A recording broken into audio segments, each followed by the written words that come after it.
نحمده ونصلي على رسوله الكريم اما بعد فاعوذ بالله من الشيطان الرجيم بسم الله الرحمن الرحيم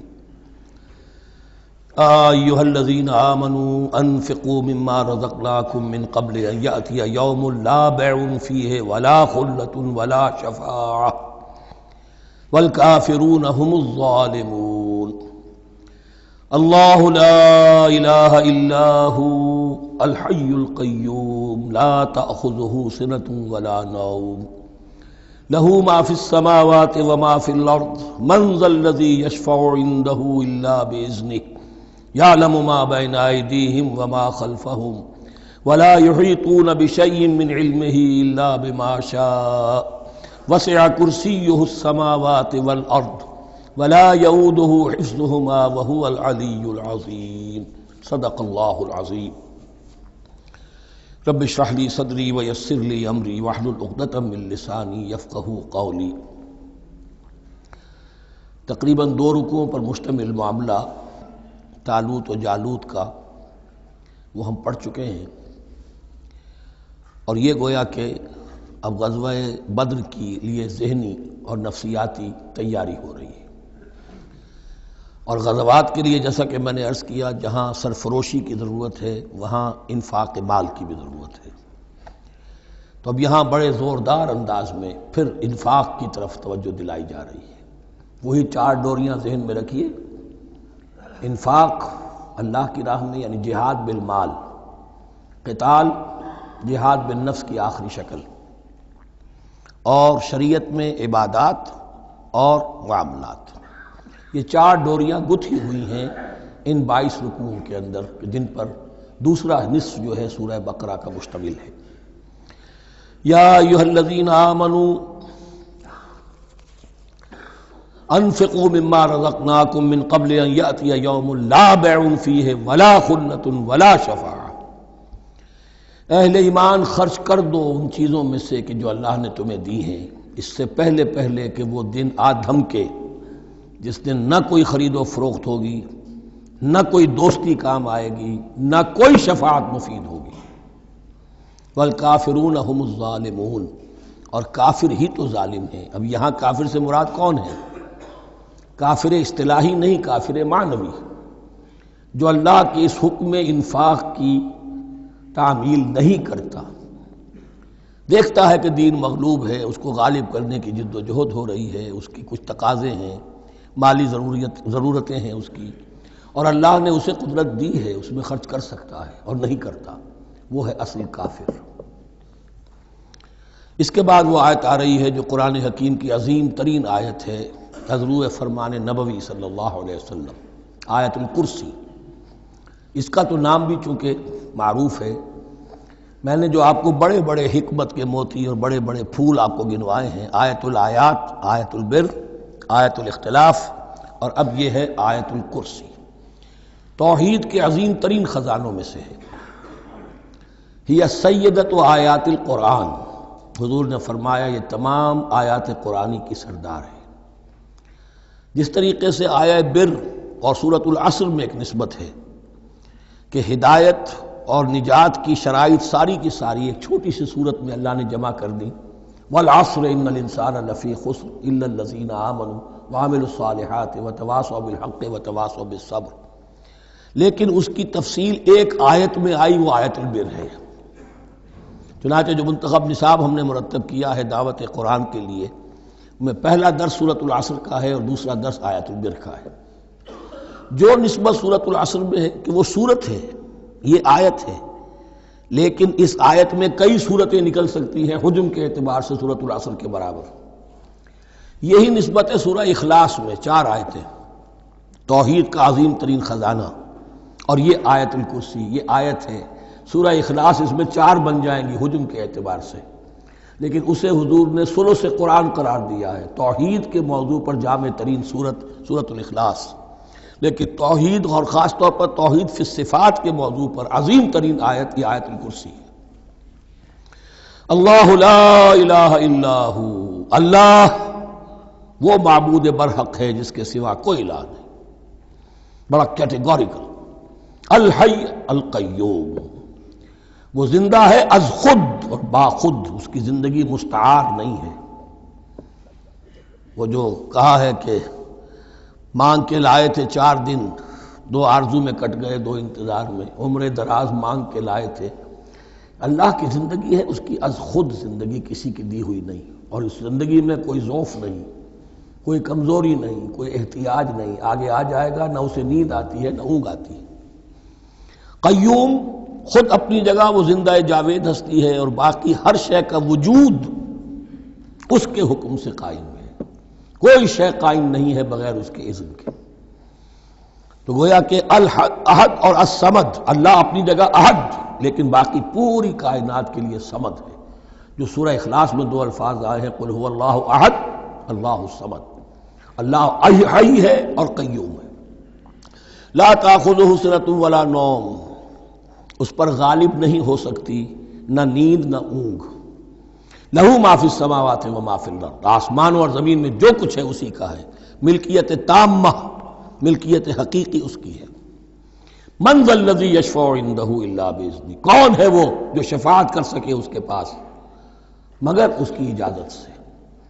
اب یہ مقام آیا ہے سورہ بقرہ میں پہلی مرتبہ، 3 مرتبہ کیٹیگوریکل ڈینائل کے بعد، کوئی شفاعت نہیں، کوئی شفاعت نہیں، کوئی شفاعت نہیں۔ یہاں بھی جو انداز ہے بہت ہی جلالی انداز ہے۔ منظر الذی، کس کی یہ حیثیت ہے، کس کا یہ مقام ہے، کس کو یہ زور حاصل ہے کہ وہ اپنے اختیار کے بل پر، جو اپنی حیثیت کی بنیاد پر شفاعت کر سکے؟ ہاں، جس کے لیے اللہ اجازت دے دے۔ استثناء کے ساتھ شفاعت کا یہاں پر پہلی مرتبہ آیا، ورنہ سورہ بقرہ کے 6 رکوع کی دوسری آیت، وَاتَّقُوا يَوْمًا لَا تَجْزِي نَفْسٌ عَن نَفْسٍ شَيْئًا وَلَا يُقْبَلُ مِنْهَا شَفَاعَةٌ وَلَا يُؤْخَذُ مِنْهَا عَدْلٌ وَلَا هُمْ يُنصَرُونَ۔ 15ویں رکوع کی دوسری آیت، وَاتَّقُوا يَوْمًا لَا تَجْزِي نَفْسٌ عَن نَفْسٍ شَيْئًا وَلَا يُقْبَلُ مِنْهَا عَدْلٌ وَلَا تَنفَعُهَا شَفَاعَةٌ وَلَا هُمْ يُنصَرُونَ۔ اور اب اس سے پہلے کی آیت میں آ چکا ہے وَلَا شَفَاعَةٌ، کوئی شفاعت مفید نہیں ہوگی۔ لیکن یہ کہ اس میں ایک استثناء ہے۔ اب یہ ذرا باریک مسئلہ ہے کہ شفاعت حقہ کیا ہے، شفاعت باطلہ کیا ہے، تو دورہ ترجمہ قرآن میں اتنی تفاصیل کے ساتھ بحث نہیں کی جا سکتی، وہ ایک علیحدہ موضوع ہے۔ حال ہی میں نے اس پر اپنے درس ریکارڈ کرا دیے ہیں۔ یعلم ما بین ایدیہم وما خلفہم، وہ جانتا ہے جو کچھ ان کے سامنے اور جو اس کو پیچھے ہے۔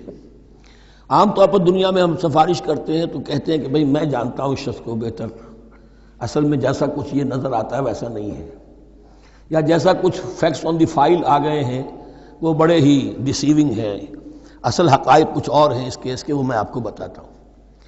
یہ بات اللہ کے سامنے کون کہہ سکتا ہے، جبکہ اللہ تو جانتا ہے جو کچھ ان کے سامنے اور جو کچھ ان کے پیچھے ہے، اور ان کا حال یہ وَلَا يُحِيطُونَ بِشَيْءٍ مِّنْ عِلْمِهِ إِلَّا بِمَا شَاءَ، اور وہ احاطہ کر ہی نہیں سکتے اللہ کے علم سے کسی شے کا سوائے اس کے جو اللہ چاہے۔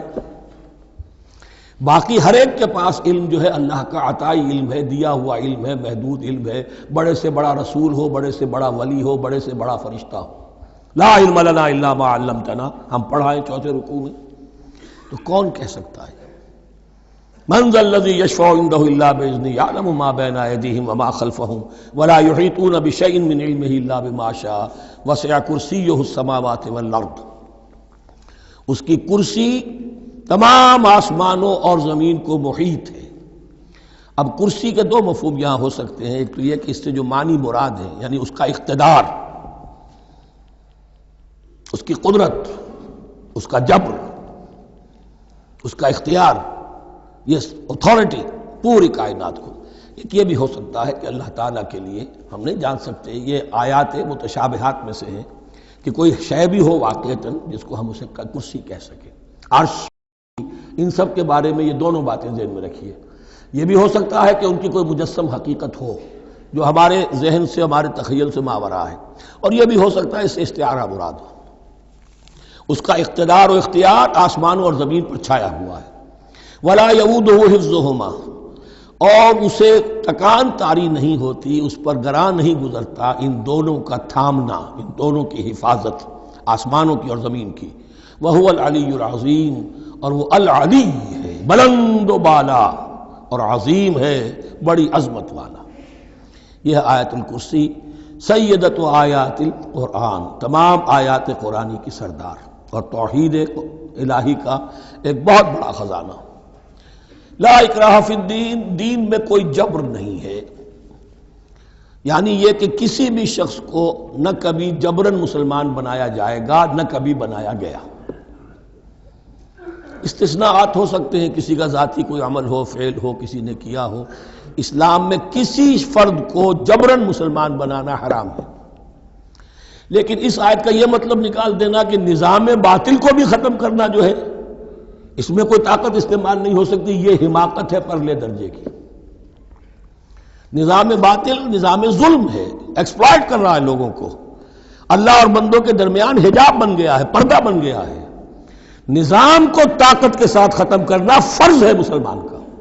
طاقت نہیں ہے تو ٹھیک ہے، طاقت حاصل کرنے کی کوشش کرتا رہے، لیکن جو مسلمان نظام باطل کو ختم کرنے کی آرزو اور ارادے سے خالی ہے، اس کے دل میں یہ ارادہ نہیں ہے، اس کے دل میں ایمان نہیں ہے۔ طاقت اور جبر نظام کو ختم کرنے پر صرف کیا جائے گا، کسی فرد کو مجبوراً مسلمان نہیں بنایا جائے گا۔ یہ ہے اصل میں اس آیت کا مفہوم۔ لا اکراہ فی الدین قد تبین الرشد من الغی، رشد ہدایت واضح ہو چکی ہے کجی سے، جتنی کجیاں ہیں، جتنے غلط راستے ہیں، جتنی شیطانی پگڈنڈیاں ہیں، ان سے جو صراط المستقیم ہے اس کو بالکل مبرہن کر دیا گیا ہے۔ فمن یکفر بالطاغوت، تو جو کوئی بھی طاغوت کا انکار کرے گا، دیکھیے اللہ پر ایمان لانے سے پہلے طاغوت کا انکار ضروری ہے۔ جیسے لا الہ الا اللہ، تو طاغوت، اور طاغوت کون ہے؟ طغا سے سرکش، جس نے اپنی حاکمیت کا اعلان کیا وہ طاغوت، جس نے غیر اللہ کی حاکمیت کو تسلیم کیا وہ طاغوت، اس کے تحت بننے والے سارے انسٹیٹیوشنز طاغوت، جو بھی ادارے ہوں، چاہے کتنے ہی خوشنما ادارے ہوں۔ ہے عدلیہ، لیکن وہ عدلیہ اللہ کے قانون کے مطابق فیصلے نہیں کر رہی، کچھ اور لوگوں کے بنائے ہوئے قانون کے مطابق فیصلے کر رہی، وہ طاغوت ہے۔ جو بھی اللہ کے حدود بندگی سے تجاوز کرتا ہے وہ طاغوت ہے۔ طغیانی کسے کہتے ہیں؟ پانی دریا کی حدوں میں بہہ رہا ہے، لیکن جب وہ اپنی حدوں سے نکلا طغیانی پہ ہے۔ دریا کو اپنی موج کی طغیانیوں سے کام، کشتی کسی کے پار ہو یا درمیان رہے اسے اس کی کیا فکر ہے؟ تو طغا اور بغا یہ دونوں بڑے قریب کے الفاظ ہیں، بغاوت اور طغیانی۔ فمن یکفر بالطاغوت، طاغوت کا انکار، جو کوئی کفر کرے طاغوت کے ساتھ، وَيُؤْمِن بِاللَّهِ، اور پھر اللہ پر ایمان لائے۔ طاغوت سے بھی دوستی، اللہ پر بھی ایمان، اللہ کے دشمنوں سے بھی یارانہ، اور اللہ کے ساتھ بھی وفاداری کا دعویٰ، یہ چیز نہیں چل سکتی، یہی منافقت ہے۔ یکسو ہو جاؤ، حنیفا مسلما، فقد استمسک بالعروۃ الوثقی، جس شخص نے یہ کام کر لیا، طاغوت کی نفی اور اللہ پر ایمان، اس نے تو مضبوط کنڈا تھام لیا۔ تو سمجھئے کہ اگر کوئی شخص کسی جہاز، سمندری جہاز میں عرشے پر سے گر جائے، تیرنا بھی نہ آتا ہو، کسی طرح ہاتھ پاؤں مار کر وہ کسی کنڈے کے اوپر اگر ہاتھ اس کا پڑ گیا، تو اب وہ سمجھتا ہے کہ اس کو میں نہیں چھوڑوں گا، میری جان اسی سے وابستہ ہے، زندگی اسی سے ہے۔ تو وثقہ، وہ کنڈا اگر کمزور ہے تو پھر گیا، وہ اس کے وزن سے کنڈا ہی نکل گیا، لیکن وہ کنڈا کے جو مضبوط ہے، فقد استمسک بالعروۃ الوثقی، اس نے تو بڑے مضبوط کنڈے پر ہاتھ ڈال دیا ہے، یعنی طاغوت کا انکار اور اللہ پر ایمان، اس نے تھام لیا ہے بہت مضبوط کنڈا۔ اسی لیے ایک حدیث میں آتا ہے اوثق العراء کلمۃ التقوی، یہ جو عروہ کی جمع ہے عراء، اور وثقہ اوثق جو ہے اس کا مذکر ہوگا۔ تمام کنڈوں میں سب سے بڑا مضبوط کنڈا جو ہے وہ تقوی کا کنڈا ہے، اس کو تھامو مضبوطی کے ساتھ۔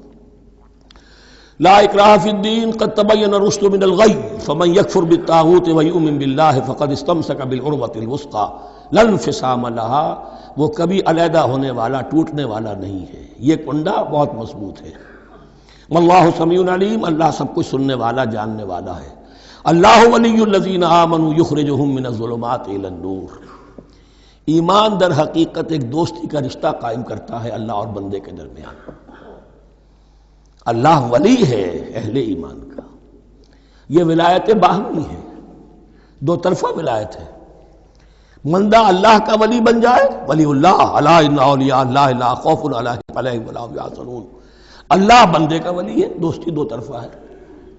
اللہ ولی الذین آمنوا یخرجہم من الظلمات الی النور، اللہ پشت پناہ ہے، مددگار ہے، دوست ہے ان کا کہ جو ایمان لائے، اور انہیں نکالتا رہتا ہے ظلمات، اندھیروں کے مختلف شیڈز میں سے نور کی طرف۔ یہ آپ نوٹ کریں گے قرآن میں نور ہمیشہ تنہا آتا ہے، واحد، انوار کا لفظ قرآن میں نہیں ہے۔ نور ایک حقیقت واحدہ ہے، لیکن ظلمات ہمیشہ جمع میں آئے گا، اس کے شیڈز مختلف ہیں، شیڈز آف ڈارکنس، بہت گہری ڈارکنس ہے، ذرا اس سے کمتر ہے، اس سے کمتر ہے۔ تو جتنے بھی شیڈز ہیں، کفر کا ہے، شرک کا ہے، الحاد کا ہے، مادہ پرستی کا ہے، ایگنوسٹسزم کا ہے، لا ادریت کا ہے، جتنے بھی فلسفے غلط ہیں، جتنے بھی نظریات غلط ہیں، جتنے بھی عمل کی غلط راہیں ہیں، ان سب کے اندھیاروں سے نکال کر اللہ تعالیٰ اہل ایمان کو ایمان کی روشنی کے اندر لاتا رہتا ہے۔ والذین کفروا اولیاءہم الطاغوت، ان کے برعکس جنہوں نے کفر کیا ان کے پشت پناہ اور ساتھی اور مددگار ہیں اب طاغوت، یخرجونہم من النور الی الظلمات، اور وہ ان کو نکالتے رہتے ہیں تدریجاً، اور نور کا کہ تھوڑی بہت رمق ملا بھی تھا انہیں نور کا تو ان سے محروم کر کے ظلمات، یخرجونہم من النور الی الظلمات، نور سے ظلمات کی طرف نکالتے رہتے ہیں۔ اولئک اصحاب النار ہم فیہا خالدون، وہ ہیں آگ والے، اس میں ہمیشہ ہمیش رہیں گے۔ اللہم اجعلنا من عبادک المؤمنین، اللہم اخرجنا من الظلمات الی النور، آمین یا رب العالمین۔ اب اس کے بعد یہ بڑی عظیم آیت جو آئی ہے توحید کی، اور اس کے بعد یہ بھی اپنی جگہ بڑی عظیم آیات ہیں حکمت اور فلسفہ دین کے اعتبار سے۔ اس کے بعد کچھ واقعات دیے جا رہے ہیں، حضرت ابراہیم علیہ السلام کی زندگی کا ایک واقعہ اور حضرت عزیر علیہ السلام کی زندگی کا واقعہ۔ الم تر الی الذی حاج ابراہیم فی ربہ ان آتاہ اللہ الملک، کیا تم نے دیکھا اس شخص کو جس نے کہ محاجہ کیا تھا، مناظرہ کیا تھا، حجت بازی کی تھی ابراہیم سے، اس وجہ سے کہ اللہ نے اسے بادشاہی دی ہوئی تھی۔ نمرود، ذہن میں رکھیے کہ نمرود اصل میں لقب تھا، کسی کا نام نہیں تھا، جیسے فرعون مصر کے بادشاہوں کا لقب ہے، فرعونہ۔ نماردہ جو ہے یہ عراق کے بادشاہ تھے، بیبیلونیا۔ تو حضرت ابراہیم کی پیدائش بھی شہر ار میں ہوئی تھی، کہ جو بیبیلونیا کا ایک شہر تھا عراق کا، اور وہاں بادشاہت تھی نمرود کی۔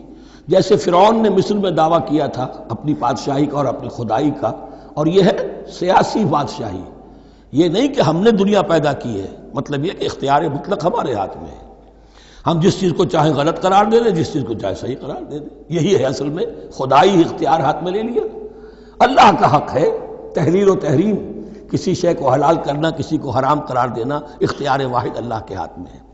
جس شخص نے بھی اپنے ذمے لے لیا، قانون سازی کا اختیار لے لیا اللہ کے قانون سے آزاد ہو کر، وہی طاغوت ہے، وہی شیطان ہے، وہی نمرود ہے، وہی فرعون ہے۔ تو اس نے، وہ نمرود نے کہا، محاجہ کیا، اس قال ابراہیم ربی الذی یحیی و یمیت، میرا رب تو وہ ہے جو زندہ کرتا ہے اور مارتا ہے۔ قال انا احیی و امیت، انہوں نے کہا میں بھی کر سکتا ہوں۔ اس نے جیل سے 2 قیدی منگوائے، دونوں کنڈیمڈ تھے، اور ایک کی گردن وہیں اڑائی اور ایک کو کہا جاؤ معاف، دیکھو میں نے جس کو چاہا زندہ رکھا اور جس کو چاہا مار دیا۔ حضرت ابراہیم نے دیکھا کہ یہ کٹ حجتی پر اترا ہوا ہے، تو الاجوبۃ المسکتہ، جواب ایسا دیا جانا چاہیے کہ جو اس کو چپ کر دے۔ قال ابراہیم فإن اللہ یاتی بالشمس من المشرق فأت بها من المغرب، حضرت ابراہیم نے فرمایا اللہ تو سورج کو نکالتا ہے مشرق سے، اگر تو خدائی کا مدعی ہے تو نکال کے دکھا اسے مغرب سے۔ فبہت الذی کفر، تو مبہوت ہو کر رہ گیا وہ کافر، اب اس کے پاس کوئی جواب نہیں تھا۔ واللہ لا یہدی القوم الظالمین، اور اللہ ظالموں کو ہدایت نہیں دیا کرتا۔ ہدایت تو نہیں ہوئی، چپ ہو گیا، لیکن چپ کیا ہوا، اس کے بعد تو فیصلہ ہوا کہ انہیں آگ میں جھونک دیا جائے۔ او کالذی مر علی قریۃ وہی خاویۃ علی عروشہا، یا پھر اس شخص کے واقعے کو ذرا یاد کرو، کیا تم نے نہیں دیکھا کہ جس کا گزر ہوا ایک بستی پر، اور وہ اوندھی پڑی ہوئی تھی اپنی چھتوں پر، اگرچہ مختلف تفاسیر میں مختلف آپ کو شاید اس کی تعبیرات ملے. یہ اصل میں ہوا ہے کہ جب نمرود جس کا نام تھا بخت نصر، نیبوکیڈ نظر، اس نے 586 قبل مسیح میں، حضرت مسیح سے 586 قبل، اس نے حملہ کیا فلسطین پر. دیکھیے عراق اور فلسطین کی، اسرائیل کی اور عراق کی اس وقت بھی سب سے بڑی دشمنی ہے آپس میں. وہی دشمنی جو ہے 2500 سال پرانی بھی ہے. اس نے وہ نمرود بابل، نیبوکیڈنیزر جس کا نام تھا، اس نے حملہ کیا. 12 لاکھ کی آبادی تھی، 6 لاکھ کو قتل کیا اور 6 لاکھ کو بھیڑوں بکریوں کی طرح ہانکتا ہوا قیدی بنا کر لے گیا. 150 برس تک کیپٹیوٹی میں رہے ہیں یہ، اور یروشلم اجڑا رہا ہے. کوئی نفس نہیں، کوئی متنفس نہیں تھا، کوئی انسان نہیں، کوئی 2 اینٹیں سلامت نہیں چھوڑی. اسی وقت وہ ہیکل سلیمانی جو ہے وہ شہید کیا گیا، اور ان کے کہنے کے مطابق اس کے ایک تہخانے میں وہ تابوت سکینہ بھی تھا جہاں ربائی ان کے موجود تھے، اور وہ ربائی بھی وہیں پر ان کی موت واقع ہوئی، اور تابوت سکینہ بھی ہے اگر ان کا قول صحیح ہے. تو جس زمانے میں یہ اجڑی ہوئی بستی تھی، حضرت عزیر علیہ السلام کا گزر ہوا. انہوں نے دیکھا کوئی متنفس نہیں، تو انہوں نے کیا کہا؟ قال انا یحیی ھذہ اللہ بعد موتہا، اللہ اس بستی کو اس کے اس طرح مردہ اور برباد ہو جانے کے بعد کیسے زندہ کرے گا؟ اب اس میں کیسے احیاء ہو سکتا ہے؟ دوبارہ کیسے اس میں لوگ آ کر آباد ہو سکتے ہیں؟ اتنی بڑی بربادی، اتنی تباہی، کوئی متنفس نہیں، کوئی 2 اینٹیں سلامت نہیں. فَأَمَاتَهُ اللَّهُ مِئَةَ عَامٍ ثُمَّ بَعَثَهُ، تو اللہ نے اس پر موت وارد کر دی 100 برس کے لیے، اور پھر انہیں اٹھایا. قَالَ كَمْ لَبِثْتَ، سوال کیا کتنے عرصے رہے ہو یہاں؟ حضرت عزیر جو ہیں، چونکہ جو رینائسنس ہوا ہے تاریخ بنی اسرائیل میں، اس کے نقیب، اس کے اصل جو بنیاد ہے وہ یہ ہے.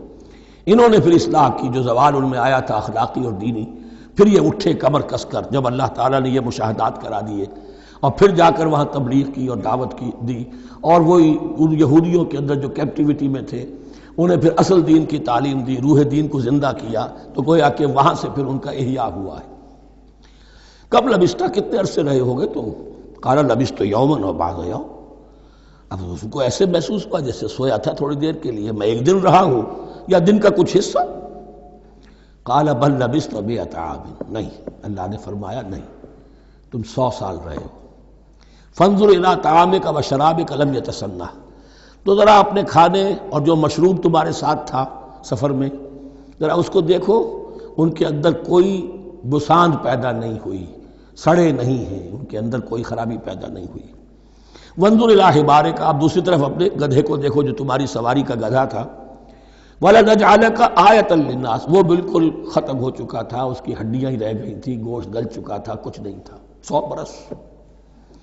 وانظر الی حمارک وَلِنَجْعَلَكَ آیَةً لِلنَّاسِ، اور ہمیں تو بنانا ہے تجھے ایک نشانی لوگوں کے لیے، یعنی خود اے عزیر تمہیں ایک نشانی بنانا ہے، اور تمہیں نشانی بنانے کے لیے یہ نشانی ہم تمہیں دکھا رہے ہیں تاکہ یقین جو ہے، یقین کامل تمہارے اندر پیدا ہو جائے. وانظر الی حمارک ولنجعلک آیۃ للناس وانظر الی العظام، اب دیکھو ان ہڈیوں کو، کیف ننشزھا، کیسے ہم انہیں اٹھاتے ہیں، ابھارتے ہیں. وہ ہڈیاں خود ابری اور جڑ کر کھڑی ہو گئی. ثم نکسوھا لحما، پھر دیکھو تمہاری نگاہوں کے سامنے اس کو گوشت پہناتے ہیں. فلما تبین لہ، جب یہ سب اس کے سامنے واضح ہو گئی بات، مشاہدہ بھی کر لیا، قال اعلم ان اللہ علی کل شیء قدیر، ان کا میں نے پوری طرح جان لیا، مجھے پورا یقین قابل حاصل ہو گیا کہ اللہ ہر شے پر قادر ہے. یعنی وہ اس اجڑی ہوئی بستی کو بھی دوبارہ آباد کر سکتا ہے. جو میں نے سمجھا تھا کہ اب یہ کیسے آباد ہوگی، یہ بات نہیں ہے، یہ آبادی اللہ تعالیٰ کے اختیار میں. چنانچہ اس کے بعد ہوا، اس لیے کہ اس کے بعد واقعہ تو یہ ہوا کہ جو ایران کا بادشاہ تھا کیخورس یا سائرس، جن کو کہ قرآن مجید ذوالقرنین کہتا ہے، جن کا تذکرہ سورہ کہف میں آئے گا. پھر آپ کو معلوم ہے کہ یہ پیلسٹائن، ادھر عراق کے بعد ایران، دشمنیاں تو تھیں. کیخورس نے حملہ کیا بابل پر، عراق پر، اور دشمن کا دشمن دوست ہوتا ہے، تو یہودیوں کو اجازت دے دی، کیپٹیوٹی سے اجازت دے دی، جاؤ تم واپس جاؤ، اپنا شہر دوبارہ بناؤ. چنانچہ وہ گئے، اور پھر انہوں نے جا کر وہاں پر 136 سالوں میں ان کی دوبارہ جو ہے یہ بستی بسی، اور پھر یروشلم کو انہوں نے آباد کیا، اور پھر انہوں نے وہاں ہیکل سلیمانی دوبارہ بنایا، جس کو وہ سیکنڈ ٹیمپل کہتے ہیں۔ وہ سن 70 عیسوی میں ٹائٹس رومن جنرل کے ہاتھوں تباہ ہوا تھا، جو اب تک تباہ ہوا پڑا ہے۔ 1927 برس سے ان کا کعبہ زمین بوس ہے، یہ نوٹ کر لیجئے اس بات کو۔ اسی لیے آگ لگی ہوئی آج دنیا بھر کے یہودیوں کے دلوں میں۔ اب تو ہماری حکومت ہے وہاں پر، ہم اپنا یہ جو بھی کچھ یہاں پر اس احاطے میں بنا دیا گیا ہے سب کو ختم کریں گے اور اپنا ہیکل سلیمانی بنائیں گے۔ اس کے بلو پرنٹس بن چکے ہیں، نقشے بن چکے ہیں، ہر چیز تیار ہے۔ بس کسی دن کوئی ایک دھماکہ ہوگا، کوئی بم جو ہے کہیں پر پلانٹ کیا جائے گا، خبر آ جائے گی کہ کسی فینیٹک نے کہیں وہاں پر جا کر رکھ دیا، جیسے ایک فینیٹک گیا تھا مسجد الخلیل میں اور 70 مسلمانوں کو شہید کر کے خود بھی اس نے خودکشی کر لی تھی، اور ڈاکٹر تھا، امریکن ڈاکٹر گولڈسٹین۔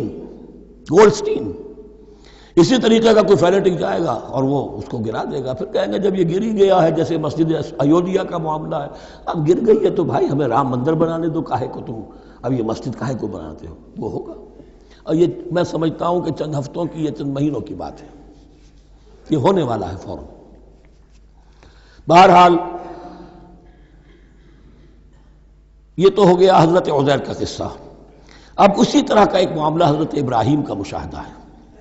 وَإِذْ قَالَ إِبْرَاهِيمُ رَبِّ أَرِنِي كَيْفَ تُحْيِي الْمَوْتَىٰ، اور یاد کرو جب کہ ابراہیم نے بھی کہا تھا پروردگار ذرا مجھے دکھا دے، مشاہدہ کرا دے، تو مردوں کو کیسے زندہ کرے گا؟ قَالَ أَوَلَمْ تُؤْمِنْ، اللہ تعالیٰ کا سوال جو ہے بہت تیکھا ہے، تو کیا تم ایمان نہیں رکھتے؟ قَالَ بَلَىٰ، ایمان تو میرا ہے، میں مانتا ہوں ایمان ہے، وَلَٰكِن لِيَطْمَئِنَّ قَلْبِي، پورا دل کا اطمینان چاہتا ہوں، پورا یقین ہو جائے۔ اور یہ انبیاء کا معاملہ ہے، سب کا ہے۔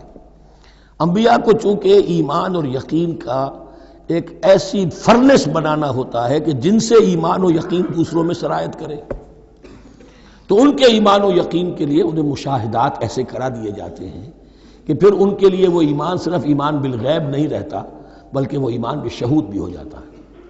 کذالک نری ابراہیم ملکوت السماوات والارض، اسی طرح ہم نے دکھائے ابراہیم کو آسمان اور زمین کے ملکوت، جو بھی ہماری حکومت ہے، جو وہ مخفی حکومت ہے، جو کاسمک ایک اسٹیٹ ہے، اس کی گورنمنٹ ہے، اس کے تمام اہلکار ہیں، فرشتے ہیں، ہم نے مشاہدہ کرایا ابراہیم کو۔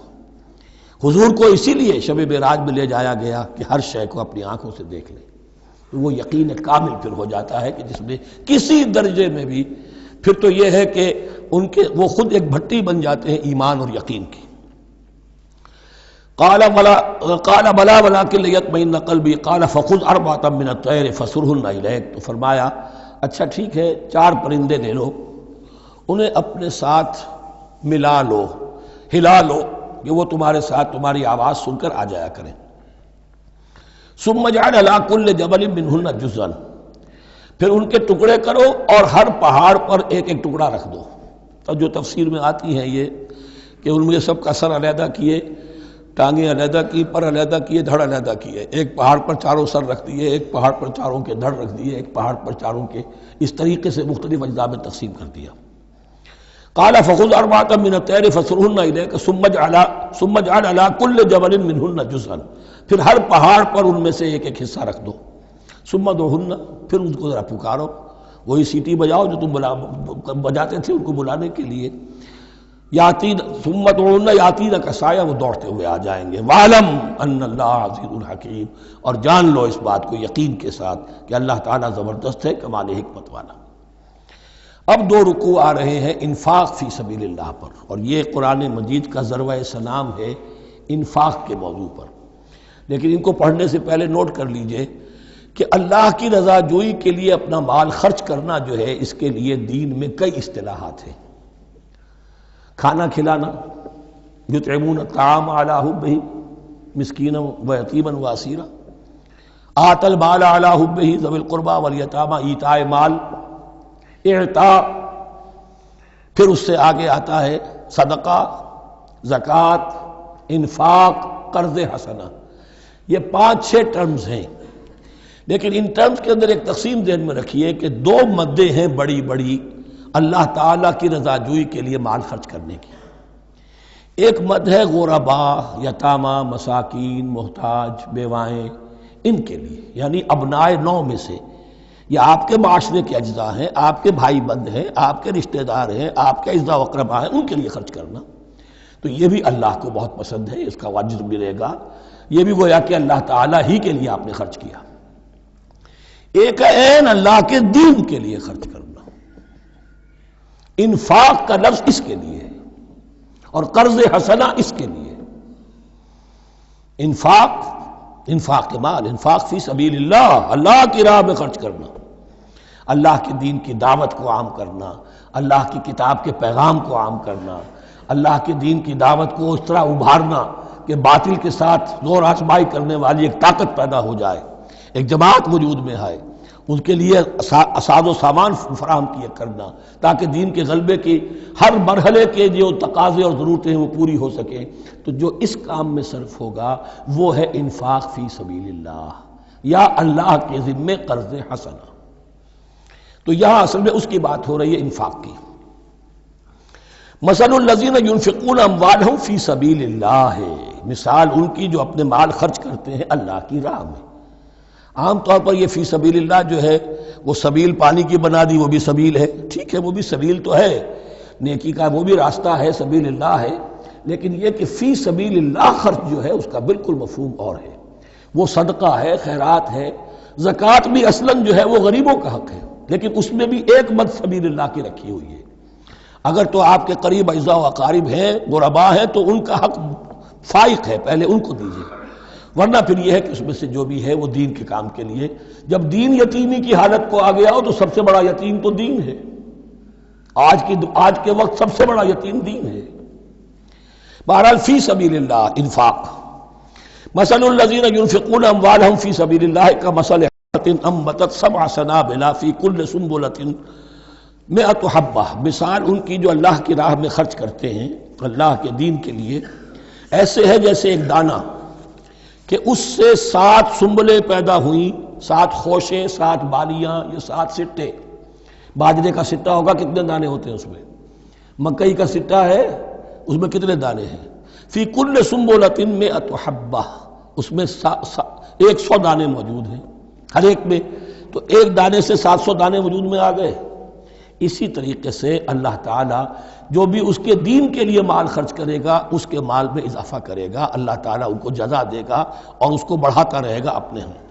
وَاللَّهُ يُضَاعِفُ لِمَن يَشَاءُ، اور یہ تو تمہیں تمثیلاً بتایا ہے، اللہ اس سے بھی دگنا کرے گا جس کو چاہے گا، صرف 700 گنا نہیں، اور جتنا چاہے گا بڑھائے گا۔ وَاللَّهُ وَاسِعٌ عَلِيمٌ، اللہ کے خزانوں میں کوئی کمی نہیں ہے، بڑی وسعت والا ہے اللہ، بہت سمائی والا ہے اور وہ سب کچھ جاننے والا ہے۔ الذین ینفقون اموالہم فی سبیل اللہ، پھر جو لوگ کہ اپنا مال خرچ کرتے ہیں اللہ کی راہ میں، ثم لا یتبعون ما انفقوا منا ولا اذى، پھر جو کچھ وہ خرچ کرتے ہیں اس کے بعد نہ تو تکلیف پہنچاتے ہیں نہ احسان جتاتے ہیں۔ دیکھیے جی میں نے اس وقت اتنا چندہ دیا تھا، معلوم ہوا کہ میرا حق جو ہے وہ زیادہ ہے، پھر میری بات مانی جانی چاہیے۔ ہم چندے زیادہ دیتے ہیں تو بات بھی تو ہماری چلنی چاہیے۔ یا اگر کسی جو کارکن کو دیا ہے جو اللہ کے دین کے لیے کام کر رہا ہے، یہ بھی ان 2 رکوعوں کے آخر میں بات واضح ہو جائے گی۔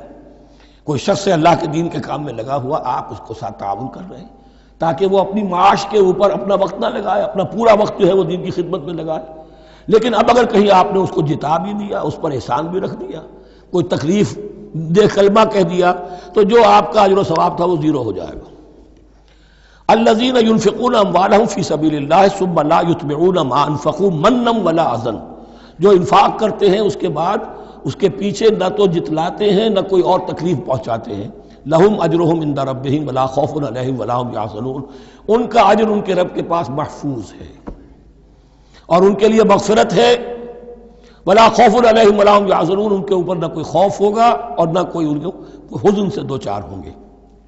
قول معروف، بھلی بات کہنا، ومغفرہ اور درگزر کرنا، خیر بہتر ہے من صدقۃ، اس خیرات سے یتبعها اذی، جس کے بعد کہ اذیت پہنچائی جائے۔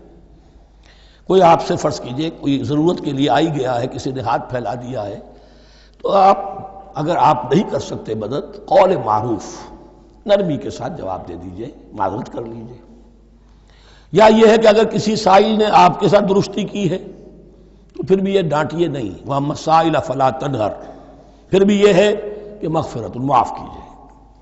یہ کہیں بہتر ہے اس سے کہ دے تو دیا، خیر من صدقۃ یتبعھا اذی، اس کے بعد اسے دو چار جملے بھی سنوا دیے، کوئی اور سلواتیں بھی سنا دی اسے، تو اس کا کوئی فائدہ نہیں ہوا۔ واللہ غنی حلیم، اللہ تعالیٰ غنی ہے اور حلیم ہے۔ یہ کیوں کہا گیا کہ تم اگر کسی کو دے رہے ہو تو اصل میں اللہ کو دے رہے ہو۔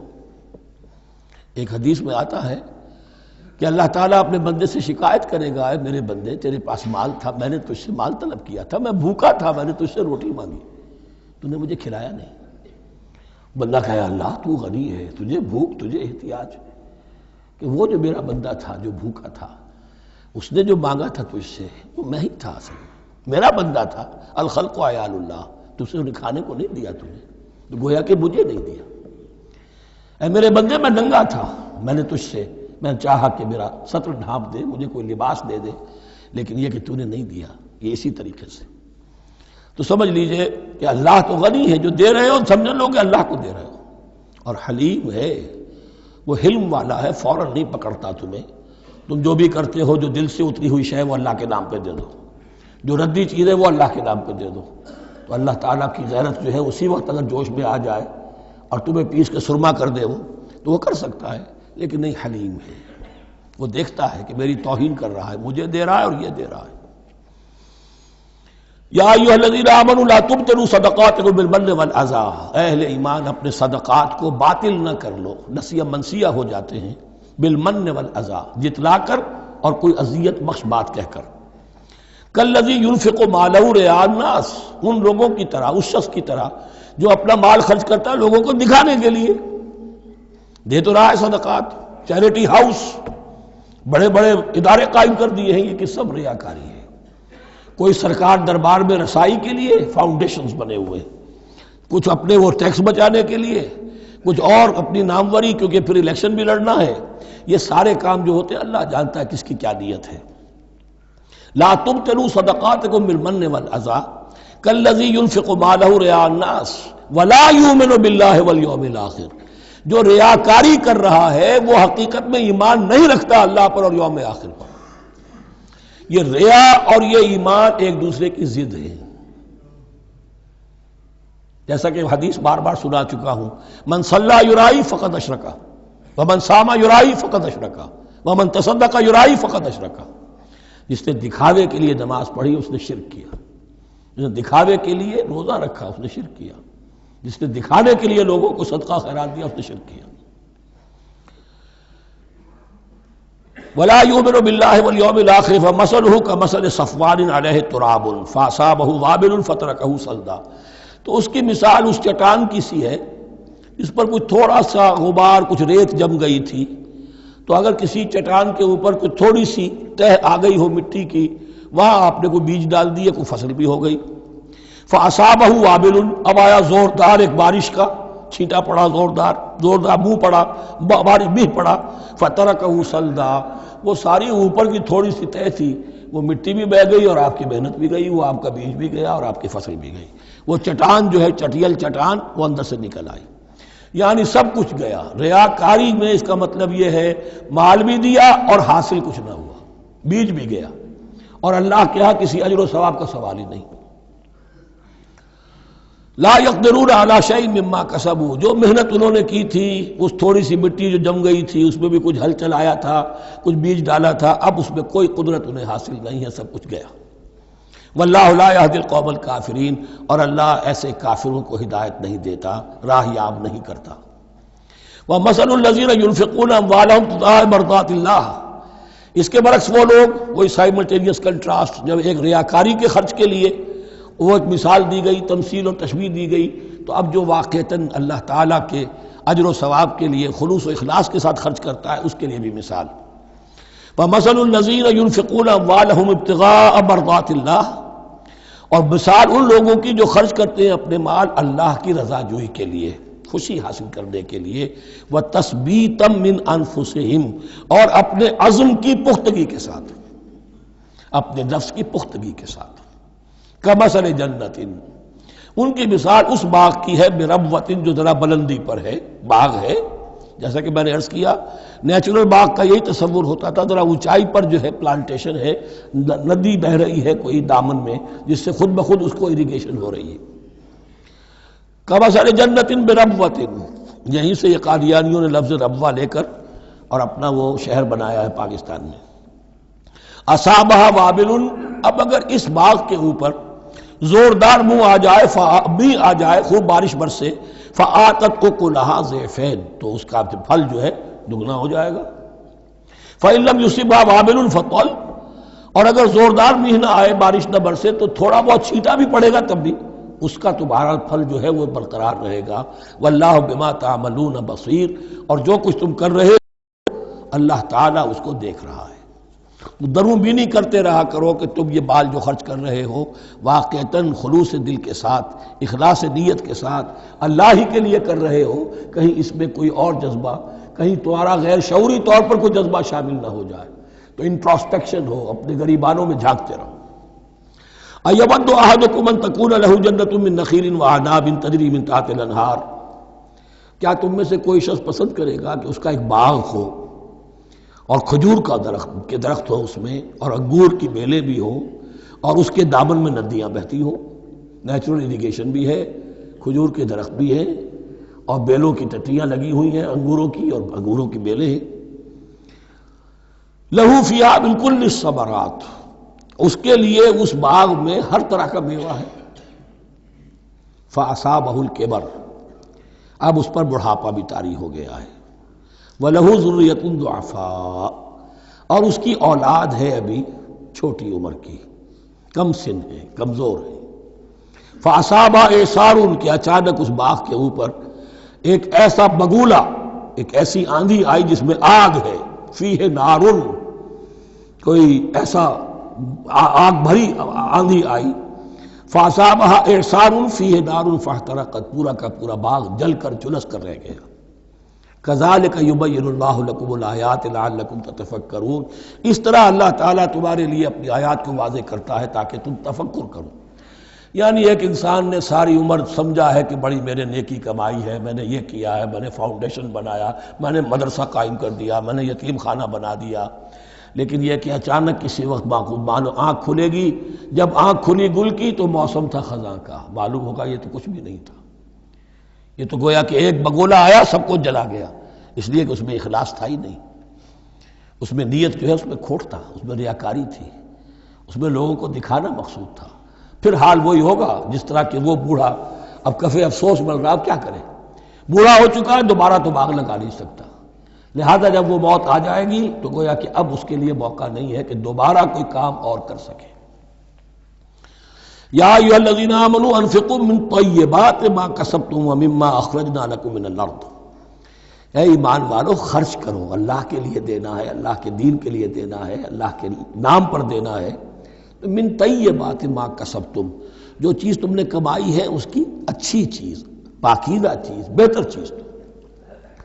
ومما اخرجنا لکم من الارض، اور جو کچھ ہم نے نکالا تمہارے لیے زمین سے۔ اب زمین سے ظاہر بات ہے جو بھی نباتات آ رہی ہے، چاہے وہ کوئی چراہ گاہ ہے تو اس کے اندر سے جو ہے وہ بھی ہریاول ہے تو اللہ نے پیدا کی ہے، کھیت کے اندر آپ نے محنت کی ہے، ہل چلایا ہے، بیج ڈالے ہیں، لیکن یہ کہ فصل کا اگانا تو آپ کے کام ہاتھ نہیں ہے، تو اللہ کے ہاتھ میں ہے۔ تو جو کچھ ہم نے نکالا ہے تمہارے لیے، وَمِمَّا أَخْرَجْنَا لَكُم مِّنَ الْأَرْضِ وَلَا تَيَمَّمُوا الْخَبِيثَ مِنْهُ، اور اس میں سے ردی مال کا ارادہ نہ کرو، تنفقون، کہ اسے خرچ کر دو، زکوٰۃ دینی ہے، عشر دینا ہے، تو جو ردی چیزیں ہیں، اب بھیڑوں بکریوں کا غلہ ہے، ان میں سے اتنی بکریاں نکالنی ہیں، اتنی بھیڑیں ہیں، تو اب جو ذرا کمزور ہیں، لاغر ہیں، بیمار ہیں، نقص والی ہیں، گنتی پوری کرنی ہے نا۔ اسی طریقے سے عشر نکالنا ہے تو گندم کا ڈھیر لگا ہوا ہے، اس میں سے کہیں بارش پڑ گئی تھی، وہ نکال دو۔ ولا تیمموا، تیمم کے معنی یہاں نوٹ کر لیجئے قصد کرنے کے ہیں۔ ولا تیمموا الخبیث منہ، کہ اس میں سے جو ردی مال ہے، جو ناپسند ہے، اس کا قصد نہ کرو، تنفقون، کہ اسے خرچ کرو، وَلَسْتُمْ بِآخِذِیہِ، اور تم ہرگز نہیں ہوگے اس کو لینے والے۔ ایسا بھی تو ہو سکتا ہے کہ تم محتاج ہو جاؤ اور تمہیں ضرورت پڑ جائے، پھر اگر تمہیں کوئی ایسی چیز دے گا تو تم قبول نہیں کرو گے۔ وَلَسْتُمْ بِآخِذِيهِ إِلَّا أَن تُغْمِضُوا فِيهِ، الا یہ کہ چشم پوشی کرنے پر مجبور ہو جاؤ، احتیاج اس درجے کی ہو کہ جو بھی مل جائے، ردی مل جائے، اچھا مل جائے، نفیس مل جائے، خبیث مل جائے، جو بھی مل جائے چشم پوشی کرو۔ اس کے سوا آدمی جو ہے وہ اپنے طیب خاطر کے ساتھ جو ہے وہ ردی شے قبول نہیں کر سکتا۔ وَاعْلَمُوا أَنَّ اللَّهَ غَنِيٌّ حَمِيدٌ، پھر دیکھیے غنی کا لفظ، جو کچھ دے رہے ہو یہ نہ سمجھو کہ اسے دے رہے ہو، محتاج کو دے رہے ہو، ضرورت مند کو دے رہے ہو، بلکہ یوں سمجھو کہ اللہ کو دے رہے ہو۔ وَاعْلَمُوا أَنَّ اللَّهَ غَنِيٌّ حَمِيدٌ، جان لو کہ اللہ تعالیٰ غنی ہے اور حمید ہے۔ حمید یعنی اپنی ذات میں خود محمود۔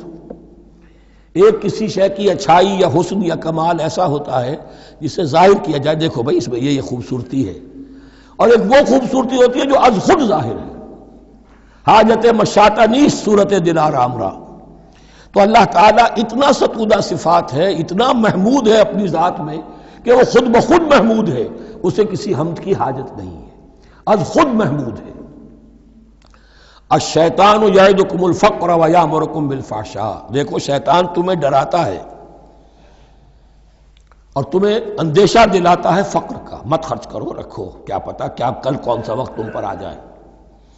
وَيَأْمُرُكُمْ بِالْفَحْشَاءِ، اور تمہیں حکم دیتا ہے بے حیائی کے کاموں کا۔ وَاللَّهُ يَعِدُكُمْ مَغْفِرَةً مِّنْهُ وَفَضْلًا، اور اللہ وعدہ کر رہا ہے تم سے اپنی طرف سے مغفرت کا اور فضل کا۔ اب دیکھ لو، رخ روشن کے آگے شمع رکھ کر وہ یہ کہتے ہیں ادھر جاتا ہے دیکھیں یا ادھر پروانہ جاتا ہے۔ اب شیطان کی طرف جانا چاہتے ہو، اس کی بات ماننا چاہتے ہو، خوف رکھتے ہو کہیں ایسا نہ ہو جائے کہ فقر آ جائے مجھ پر، مجھے اپنا مال سنبھال کر رکھنا چاہیے، سینت رکھنا چاہیے، تو تم شیطان کی چال میں آ گئے، تم نے اس کی پیروی کی۔ اور اگر تم نے اپنا اللہ کی راہ میں خرچ کر دیا، اللہ پر اعتماد کرتے ہوئے، وہ میری ساری حاجتیں پوری کرے گا، آج کر رہا ہے کل کرے گا انشاءاللہ۔ تو یہ ہے واللہ یعدکم مغفرۃ منہ وفضلا واللہ واسع علیم، اللہ بہت وسعت والا ہے، اس کے خزانوں کی کوئی محدودیت کا تصور اپنے ذہن میں نہ رکھو، اور سب کچھ جاننے والا ہے۔ یؤتی الحکمۃ من یشاء، لیکن یہ باتیں حکمت کی ہیں، ایک ہے ظاہر ایک ہے باطن۔ باطن جو ہے وہ حکمت سے نظر آتا ہے، ظاہر تو سب کو نظر آ رہا ہے۔ کسی شے کی حقیقت کیا ہے، اہل نظر ذوق نظر خوب ہے، لیکن جو شے کی حقیقت کو نہ دیکھے وہ نظر کیا، وہ حقیقت جس پر عیاں ہو جاتی وہ ہے حکیم۔ اور حکمت اصل میں نام ہے انسان کے عقل اور شعور کی پختگی کا۔ جب محکم ہو گئی عقل، اس کا شعور پختہ ہو گیا، استحکام اسی سے بنا ہے حکمت۔ یؤتی الحکمت، اللہ تعالیٰ یہ فہم کی پختگی، عقل کی پختگی، شعور کی پختگی، حقائق رسی، حقائق تک پہنچ جانے کی صلاحیت دیتا ہے جس کو چاہتا ہے۔ وَمَن یُؤْتَ الْحِکْمَةَ فَقَدْ أُوتِیَ خَیْرًا کَثِیرًا، اور جسے حکمت دے دی گئی اسے تو خیر کثیر عطا ہو گیا، اس سے بڑا تو خیر کوئی اور ہے ہی نہیں۔ وَمَا يَذَّکَّرُ إِلَّا أُولُو الْأَلْبَابِ، اور نہیں نصیحت حاصل کر سکتے مگر وہی لوگ جو ہوش مند ہیں، جو اولو الالباب ہیں، عقل مند ہیں۔ لیکن جو دنیا پر ریجھ گئے ہیں، جن کے سارا دلی اطمینان اسی پر ہے کہ کافی ہے، بینک بیلنس بھی ہے، یہ بھی ہے، وہ بھی ہے، اتنے سٹاکس بھی ہیں، اتنا یہ بھی ہے، اتنا ہمارا جو ہے وہ جو بیلنس شیٹ آئی ہے اس کے ایسٹس یہ ہیں، اگر اسی پر سارا بھروسہ اور اطمینان ہے تو ظاہر بات ہے وہ اولو الالباب نہیں ہے۔ وَمَا أَنفَقْتُم مِّن نَفَقَةٍ أَوْ نَذَرْتُم مِّن نَذْرٍ، اور جو بھی کچھ تم خرچ کرتے ہو، جو بھی نفقہ، جو بھی خیرات تم دیتے ہو، اور نظر تم من نظرین، اور یا جو بھی نظر تم دیتے ہو اللہ کے نام پر، منت مانگتے ہو، فإن اللہ یعلم، اللہ تعالیٰ اس سب کو جانتا ہے۔ وما للظالمین من انصار، اور یقیناً ظالموں کے لیے کوئی مددگار نہیں ہوں گے۔ ان تبدوا الصدقات فنعما ہی، صدقات کو تو اگر تم کھل کر اعلانیہ دو تب بھی ٹھیک ہے، اور خاص طور پر زکوٰۃ کا تو معاملہ اعلانیہ ہے ہی ہے۔ ان تبدوا الصدقات، ظاہر کرو، برملا اعلانیہ دو تو بھی ٹھیک ہے، کم سے کم فقراء کا حق تو پہنچ گیا، کسی کی ضرورت تو پوری ہو گئی۔ وَإِن تُخْفُوهَا، لیکن اگر تم انہیں چھپاؤ، اب یہ ہوگا صدقات نافلہ کے لیے۔ ایک جو صدقات جو ہیں کہ جو لازماً دینے ہیں واجبہ ان کو تو ان کے لیے اخفا نہیں ہے، یہ دین کی حکمت کو ذہن میں رکھیے، فرض عبادات اعلانیہ ادا کی جائیں گی۔ یہ وسوسہ بھی شیطان بہت سے لوگوں کے دلوں میں ڈال دیتا ہے کہ کیا 5 وقت جا کے مسجد میں نماز پڑھنی ہے، لوگوں پر اپنے تقویٰ کا روب گانٹھنا چاہتے ہو، گھر میں پڑھ لیا کرو، یا داڑھی رکھو گے، کیا چاہتے ہو تم؟ چاہتے ہو کہ لوگ تمہیں سمجھے متقی ہے تو میں اس لیے داڑھی نہیں رکھتا، ہوتا ہے وسوسہ۔ لیکن جو چیز واجب ہے وہ علن اعلان کرو، اس کے اظہار میں کوئی رکاوٹ نہیں۔ ہاں جو صدقات نافلہ ہیں، جو نماز نفل ہے، اسے چھپا کر کرو، اس کا اظہار بہت بڑا فتنہ ہوتا ہے، نفل عبادت کا اظہار بہت بڑا فتنہ ہے۔ وَإِن تُخْفُوهَا، اگر چھپاؤ، وَتُؤْتُوهَا الْفُقَرَاءَ، اور تم وہ ضرورت مندوں کو دے دو، فَهُوَ خَيْرٌ لَكُمْ، وہ تمہارے لیے بہت بہتر ہے۔ اب دیکھیے خیر لکم کہا، یہ تمہارے لیے بہتر ہے۔ پہلے کہا تھا ظاہر کر کے دیتے ہو فنعما ہی، وہ بھی ٹھیک ہی ہے، اس لیے کہ فقراء کا حق تو چلیے ادا ہو گیا، کچھ نہ کچھ مل تو گیا، خسیس کے اور کنجوس کے مال میں سے کچھ نکلا تو صحیح۔ ان تبدوا الصدقات فنعما ہی وان تخفوها وتؤتوها الفقراء فهو خیر لکم ویکفر عنکم من سیئاتکم، اور اللہ تعالیٰ دور کر دے گا تم سے تمہاری برائیوں کو۔ واللہ بما تعملون خبیر، اور جو کچھ تم کر رہے ہو اللہ تعالیٰ اس سے باخبر ہے۔ لیس علیک ھداھم، اے نبی آپ کے ذمے نہیں ہے کہ ان کو ہدایت دے دیں۔ آپ کی یہ دیکھیے علیکا ذمہ داری ہو جاتی ہے، فرض۔ لام لکا یہ ہو جاتا ہے کسی کے حق میں۔ القرآن حجت لکا او علیکا، یا یہ قرآن تمہارے حق میں حجت ہے، یہ شفاعت کرے گا تمہاری قیامت کے دن اگر تم نے اسے مانا، جیسے کہ ماننے کا حق ہے، پڑھا جیسے کہ پڑھنے کا حق ہے، عمل کیا جیسے کہ عمل کرنے کا حق ہے، پھر اس کی دعوت و تبلیغ کی جیسے کہ اس کا حق ہے، تو یہ تمہارے حق میں حجت ہوگا۔ اور اگر تم نے اس کے حقوق ادا نہ کیے، یہ تمہارے خلاف مدعی بن کر کھڑا ہو جائے گا۔ القرآن حجت لک او علیک، یہ تم پر آئے گا وبال۔ اے اللہ یہ بدبخت مجھے مانتا تھا کہ میں تیرا کلام ہوں، پڑھتا نہیں تھا، مجھے پڑھتا تھا تو جیسے کسی طوطا مینا کو، جو مولانا ماہر قاضی کی نظم ہے، کچھ بول سکھائے جاتے ہیں، رٹائے جاتے ہیں، اس طرح پڑھایا جاتا ہوں اور اس طرح سکھایا جاتا ہوں، وہ اس طریقے سے پڑھ رہے ہیں، کچھ پتہ نہیں۔ 1-2 روپے کا اخبار لائیں گے تو سمجھ کر پڑھیں گے، اللہ کی کتاب کو سمجھ کے پڑھنے کی ضرورت نہیں۔ پڑھا تو عمل نہیں کیا بدبخت نے۔ ما آمن بالقرآن من استحل محارمہ، تو لام اور علا کا یہ استعمال ذہن میں رکھیے۔ لیس علیک ھداھم، آپ پہ ذمہ داری نہیں ہے ان کی ہدایت کی، آپ پر ذمہ داری تبلیغ۔ ہم نے بھیجا ہے آپ کو، انا ارسلناک بالحق بشیرا ونذیرا ولا تسأل عن اصحاب الجحیم، یہ آیت ہم پڑھ چکے ہیں پہلے حصے میں۔ ولکن اللہ یہدی من یشاء، وہ تو اللہ تعالیٰ ہدایت دیتا ہے جس کو چاہتا ہے۔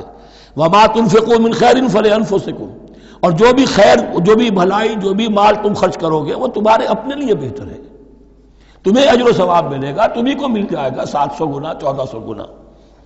وما تنفقون الا ابتغاء وجہ اللہ، یہاں یہ فعل مضارع آیا ہے نفی نہیں کے مفہوم میں۔ لا تنفقون، ما تنفقون یعنی تم نہیں خرچ کرو گے مگر اللہ کی رضا کے لیے، تب اجر ملے گا۔ اگر ریاکارانہ خرچ کیا تھا تو کوئی اجر کا کیا سوال، وہ تو شرک بن جائے گا۔ وما تنفقون الا ابتغاء وجہ اللہ وما تنفقوا من خیر یوفی الیکم وانتم لا تظلمون، اور جو بھی خیر تم خرچ کرو گے، خیر میں سے جو بھی دولت خرچ کرو گے، یوفی الیکم پورا تمہیں لوٹا دیا جائے گا، وانتم لا تظلمون، اور تم پر کوئی ظلم نہیں ہوگا، تمہاری کوئی حق تلفی نہیں ہوگی۔ اب آیا ہے آخری ٹیپ کا بند۔ انفاق فی سبیل اللہ کا سب سے بڑھ کر حقدار کون ہے؟ للفقراء الذین احصروا فی سبیل اللہ، وہ ضرورت مند کہ جو گھر کر رہ گئے اللہ کی راہ میں، جیسے اصحاب صفہ تھے بیٹھے ہوئے ہیں، کوئی کام نہیں کر رہے، حضور سے علم سیکھ رہے ہیں، اور جہاں جہاں سے دعوت آ رہی ہے کہ حضور بھیجیے ہمارے ہاں کوئی مبلغین، وہاں سے ان کو بھیجا جا رہا ہے۔ اب وہ معاش کی جد و جہد کرتے تو یہ تعلیم کیسے حاصل کرتے؟ یا اسی طرح دین کی کوئی خدمت ہے، کوئی آپ نے تحریک اٹھائی ہے، اب اس میں آپ کو کچھ نہ کچھ کارکن تو چاہیے، ان کارکنوں کی بھی تو آخر معاش کا ہے درجہ۔ اگر وہ سارا 8 گھنٹے دفتروں میں کھائیں اور وہاں ڈانٹے بھی سنیں افسروں کی، اور پھر 2 گھنٹے جانا 2 گھنٹے آنا، اب وہ کون سا وقت نکالیں گے دین کے کام کا؟ کیا کریں گے؟ کہاں سے وقت آ جائے گا؟ کچھ لوگ تو ہونے چاہیے جو ہمہ وقت لگ جائیں، لیکن ہمہ وقت تو لگ گئے، لیکن پیٹ تو ان کے بھی ہے، اولاد تو ان کے بھی ہوگی۔ للفقراء الذین احصروا فی سبیل اللہ، جو گھیرے میں آ گئے ہیں اللہ تعالیٰ کی راہ کی جد و جہد میں، جہاد فی سبیل اللہ کی سعی میں، وہ اس طریقے سے مصروف ہو گئے ہیں، لا یستطیعون ضربا فی الارض، اب وہ زمین میں گھوم پھر کر تجارت کرنے کی ان کے اندر ان کے پاس وقت ہی نہیں ہے، نہیں چل پھر سکتے زمین میں اپنی معاش کے لیے۔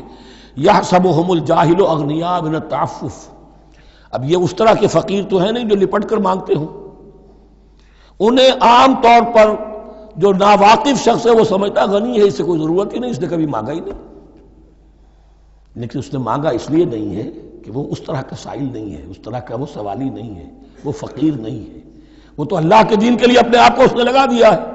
یہ تمہارا کام ہے کہ دیکھو، یحسبهم الجاہل اغنیاء من التعفف، وہ جو مانگنے سے رک رہے ہیں اپنی عزت نفس کی حفاظت کی خاطر، اس کی وجہ سے ناواقف آدمی سمجھتے ہیں کہ تو غنی ہے، اسے کوئی ضرورت نہیں ہے۔ تعرفهم بسیماہم، تم پہچان لوگے انہیں ان کے چہروں سے۔ ظاہر بات ہے کہ فقر کا، احتیاج کا اثر چہرے پر تو آ جاتا ہے۔ اگر آپ کو نیوٹریشن صحیح نہیں مل رہی ہے تو ظاہر بات ہے چہرے پر اس کا اثر ہوگا۔ تعرفهم بسیماہم لا يسألون الناس الحافا، وہ لپٹ کر لوگوں سے سوال نہیں کرتے، مانگتے نہیں ہیں، وہ ان سائلوں کی طرح نہیں ہے جو اصل میں اپنی محنت وصول کرتے ہیں، کھڑے ہو کر آپ کے سر ہو کر آپ سے کچھ نہ کچھ نکلوا لیتے ہیں زبردستی، اس طریقے سے تو وہ نہیں مانگیں گے۔ یہ بات اہم مسئلہ ہے۔ اقامت دین کی جد و جہد میں جو لوگ ہمہ وقت لگ جائیں، آخر ان کے لیے کیا ذریعہ ہو۔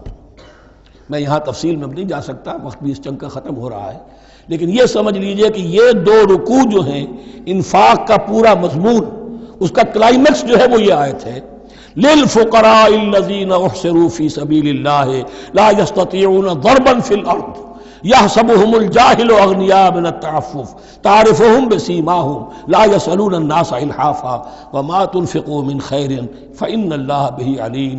اور جو بھی تم دولت مال خرچ کرو گے تو اللہ تعالیٰ اس کے علم میں ہوگا، یہ نہ سمجھنا کہ اللہ کے علم میں نہیں ہے۔ خاموشی کے ساتھ، اخفاء کے ساتھ ایسے لوگوں کے ساتھ تعاون کرو گے تو اللہ تعالیٰ جو ہے تمہیں اس کا پورا بھرپور بدلہ دے گا۔ بارک اللہ لی ولکم فی القرآن العظیم ونفعنی وإیاکم بالآیات والذکر الحکیم۔